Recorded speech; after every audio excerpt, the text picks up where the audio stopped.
Ọlọ́run adúntì amúre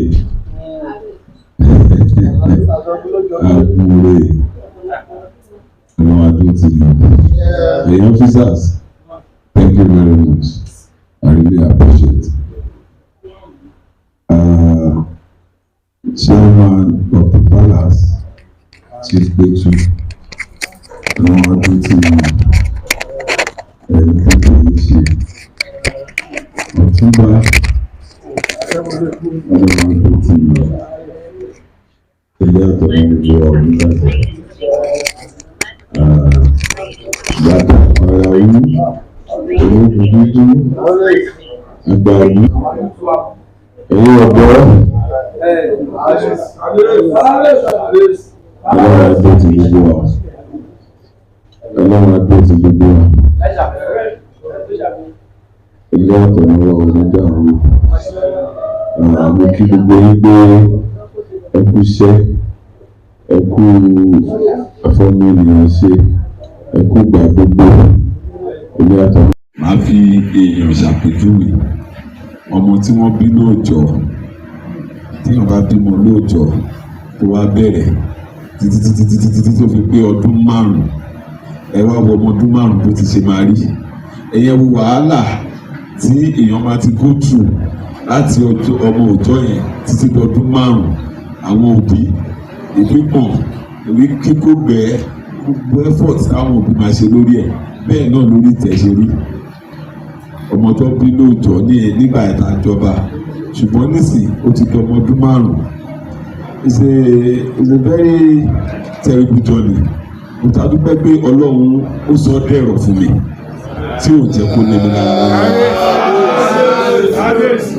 Ọlọ́run ò jẹ́ kó ní mi lára rárá torí pé òun ṣe máa ń gbìyànjú pé má jẹ́ kí ipò ó lò ẹ́ ìwọ ni kó máa lo ipò.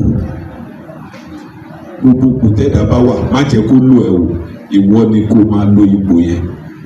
A dúpẹ́ pé a jẹ́ kí ipò kó lò wá à ń lòpò láti ọjọ́ àkọ́kọ́ títí di wákàtí.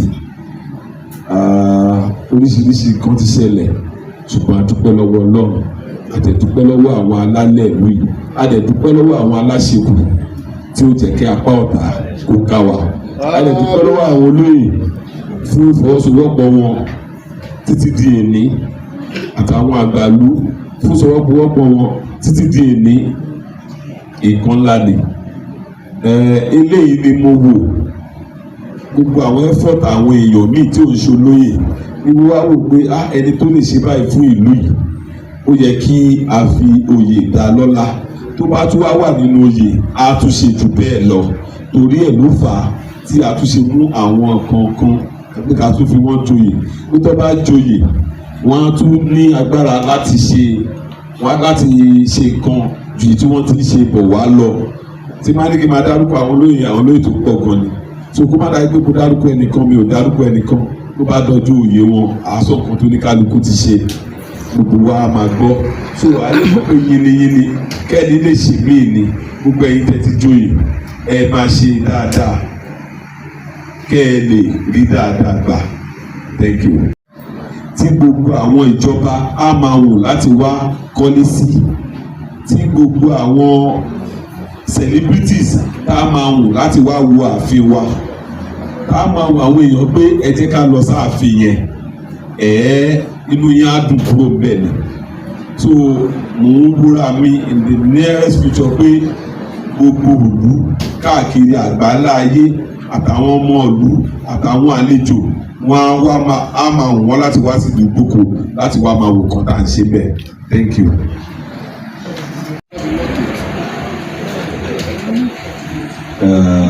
Question àkọ́kọ́ wípé ìbáṣepọ̀ wo ló wà láàrin èmi àti àwọn ọba tí ó kù. Tí mo sọ nínú ọ̀rọ̀ mi lákọ̀ọ́kọ́ pé ṣe rí pé mi nígbà kan èmi ni youngest ṣùgbọ́n nísìnyí mo ti lọ́mọ tó pọ̀. Nítorí pé mo jẹ́ youngest yẹn mo rẹra mi sílẹ̀ fún gbogbo àwọn bàbá mi ni mo máa ń pè wọ́n mo gbéra mi sílẹ̀ mi ò jẹ́ kí n máa sọ pé ọba ni àwọn ọba lèmi náà tí ọba fẹ́ ṣe ọba àlú ẹ̀ ní àwọn náà ọba àlú tèmi náà lèmi náà wọ́n á máa wò ẹ̀wọ̀n ní sọ ẹ̀nìtẹ̀ bọ̀tí mo jẹ́ kọ́ mọ̀ pé bàbá mi lẹ jẹ́ o ẹ̀tọ́ mi gbọ́n jù mo fẹ́ kẹ́ ẹ̀tọ́ mi gbọ́n jù wọ́n dẹ̀ gbìyànjú if there is any mistake wọ́n máa tètè ní onígbogbo nǹkan báyìí mo gbọ́ o kí ló dé bàbá màá ṣàlàyé fún màá dẹ̀ fún wọn explanation wọ́n á dẹ̀ ní pé explanation mi ó jẹ́ ní kò ní ṣe pé mo lo ipò lórí ẹnì kankan so eléyìí ni àwọn náà rí lọ́ ṣe rí pé ọmọ tó yẹ ká fà sókè lọ́mọ yìí so ìyẹn ni àbáṣepọ̀ tẹ́ tí bá fẹ́ ṣe nǹkan everyone of them máa ń tọ̀nà kọ́lọ́ máa ba ìwà lọ́wọ́ mi níṣẹ́jú wọn so ìyẹn ni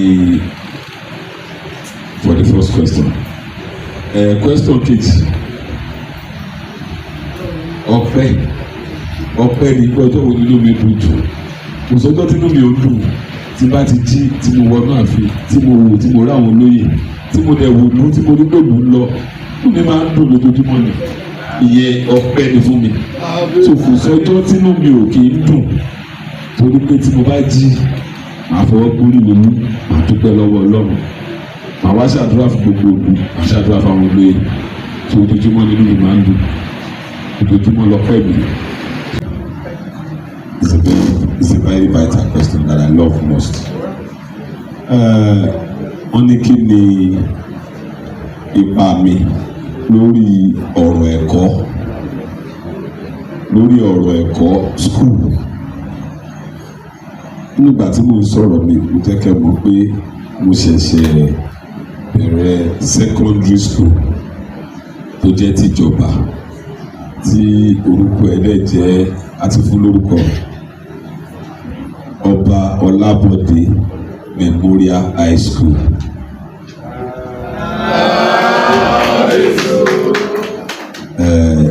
School yẹn iléèwé ọ̀fẹ́ la fẹ́ fi ṣe.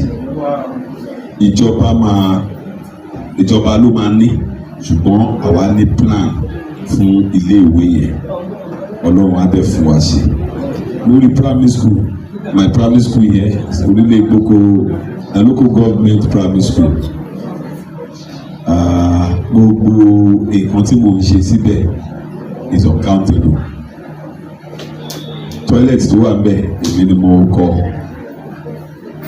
roofing wọn ṣẹ̀ṣẹ̀ sí last time èmi ni mo ṣe ọgbà yẹn èmi ni mo maintain ẹ̀ torí school mi ni so impact mi lórí ẹ̀kọ́ àwọn ọmọ ó pọ̀ rẹpẹtẹ is uncountable so mi ò dẹ̀ ní stop títí tí secondary school yẹn náà máa fi parí ojoojúmọ́ ni màmá nípa ń bẹ̀ that is the reason why I have cabinet.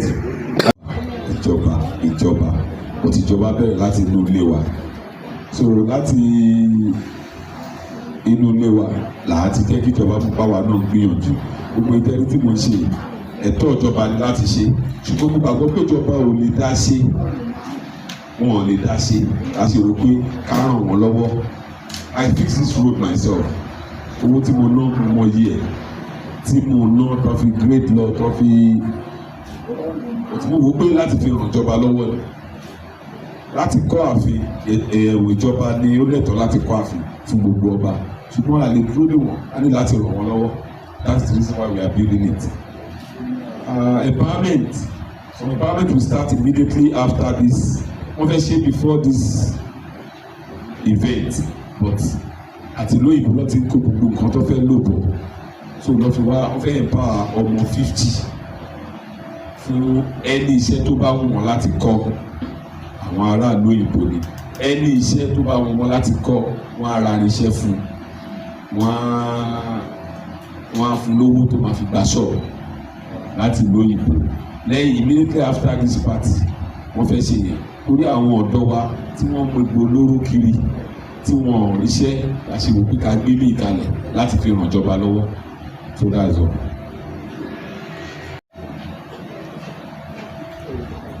We take the word down second now. I will now go back to the first one. ẹ má bínú tó bẹ́ẹ̀ mi sọ lẹ́dà wọn. May 27 ó jẹ́ ọjọ́ àwọn èwe. Àwa náà dẹ̀ ní plan fún àwọn èwe that very day. Tó bá di 29 ní olórí orílẹ̀-èdè yìí President Bola Ahmed Tinubu ló máa pé ọdún kan lórí àlééfà. Ọjọ́ yẹn náà bọ́ sí ọjọ́ tá a ní program nínú ìlú yìí, ṣùgbọ́n program tá a ní yẹn a dedicate ẹ̀ fún president wa ni. That is the number 2 question. Your number 1 question again. Security lórí ọ̀rọ̀ ààbò àti ọ̀rọ̀ gbómìsí omi òtó nínú ìlú. Mo máa ń sọ̀rọ̀ kan nínú pálásì pé orúkọ èèyàn mi kan ní ẹnìkan òṣèlú. With my cabinet we have been doing that. That is our job here. Láti lè jẹ́ kí aáwọ̀ máa wà lórí ọ̀rọ̀ ọlẹ̀ àbí lórí ọ̀rọ̀ ìjà àbí lórí ọ̀rọ̀ oyè. Ọlọ́run tẹ̀ ti fún wa ṣe. Being a chartered mediator, because I'm a chartered mediator, ó jẹ́ kó easy fún mi láti lè rí ṣe púpọ̀. Ó jẹ́ kó rọrùn fún mi láti lè rí ṣe. Gbogbo case tá a bá ṣe ní palace yìí ó máa ń lọ sí high court láti lọ gba approval tó dẹ̀ ti wà legal ó ti dòfin nìyẹn. Is that not it? So ọ̀rọ̀ ìjà àti gbọ́nmisómi òkú kankan à ń rí yanjú nínú ìlú yìí láyọ̀ àtàlàfíà. Láàárín èmi àtàwọn agbófinró, mo ní agbófinró káàkiri, even mo ní àwọn special force nínú àtúntò fálásì tí wọ́n ń ràn wá lọ́wọ́ láti lè tí nǹkan bá ti ṣẹlẹ̀ wọ́n á ti ta gèrè láti ràn wá lọ́wọ́. Tàbí kó lè la mú wọ́n á ti ta gèrè láti lè mú lọ sí public place láti lè fi ọ̀rọ̀ wá lẹ́nu wò. So Ọlọ́run jẹ́ kó máa easy fún wa. Thank you.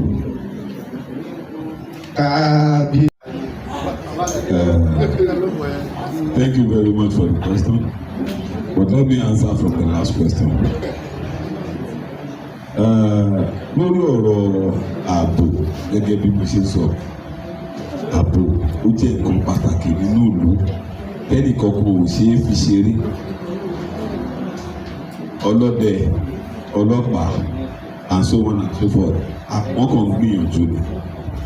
Àwa náà tó láàbò tìlú tó jẹ́ tìlú tá a bá lọ́wọ́ àwọn bàbá wa tá à ń ṣe. Bẹ́ẹ̀ni, ààbò tìlú tá a bá lọ́wọ́ àwọn bàbá wa tá à ń ṣe. Ẹ̀yin ò béèrè question lọ síbi àwọn ètò àwọn bàbá wa ó wà o. Aláàbò ti bẹ̀ yẹn, so tó bá dórí ti bẹ̀ yẹn àwọn náà mọ̀ pé gbogbo ò ṣe é fi ṣeré o. As I start from your second question and your first question,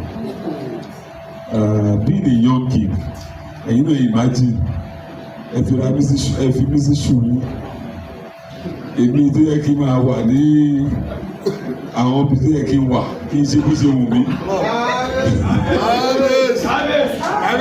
Tó yẹ kí n ṣe bó ṣe wù mí tí bá ti múra pé ọ̀gbẹ́ni mi jáde lọ àti kábíyèsí nínú aṣọ wọlé wọ̀nyí irọ́ ọ̀wọ́ ẹ̀ lè jáde báyìí àná lọ ibi tí mo dẹ̀ ti rò ó pé ó fẹ́ lọ hápù ní gbòòrò.